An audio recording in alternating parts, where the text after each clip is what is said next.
There are two capacitors to add to the circuit. Capacitor 1 has a short leg and a long leg. The short leg is negative, the long leg is positive. Capacitor 2 has legs that are the same length. When you look at your diagram, capacitor 1, indicated by the C1, goes in this spot.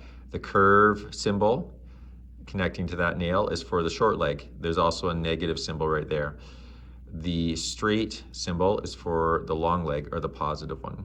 Down here, capacitor 2 is going to connect between this nail, and both symbols are straight and both legs are the same length. When you put your capacitor onto your circuit, we need to first create hooks in the legs. So at each end of the leg, you're going to create a hook, and that's to help to connect it onto the nail. But we also need to take that hook, put it into the pliers, and turn the plier a quarter turn so it flattens it out and becomes like a little foot for the capacitor to stand on. And you can do that to both sides. With the ends of the wires hooked and bent to be little feet, position one of the legs onto one of the nails. So I'm putting the longer leg onto the positive nail, and I'm using the pliers and my finger to try and connect it so it's not going to fall off. And once you get one in place, it's a good idea to solder it so it doesn't fall off when you're trying to connect the other one to its location.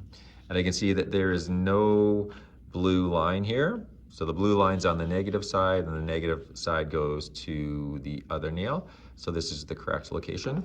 At this point, I would take my solder and my soldering iron and solder this in place.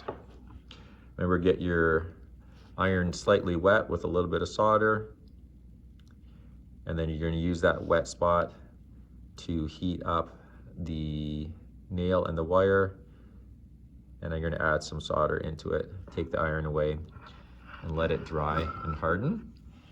And once it's done that, now it's fastened on there securely, I can go and connect onto the other nail, the second leg.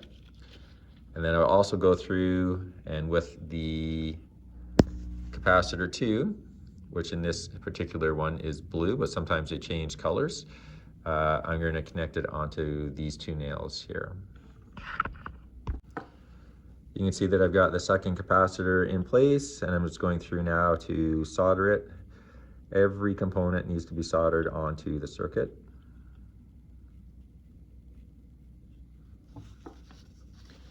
Careful not to touch the capacitor or other components with the soldering iron while you're doing this.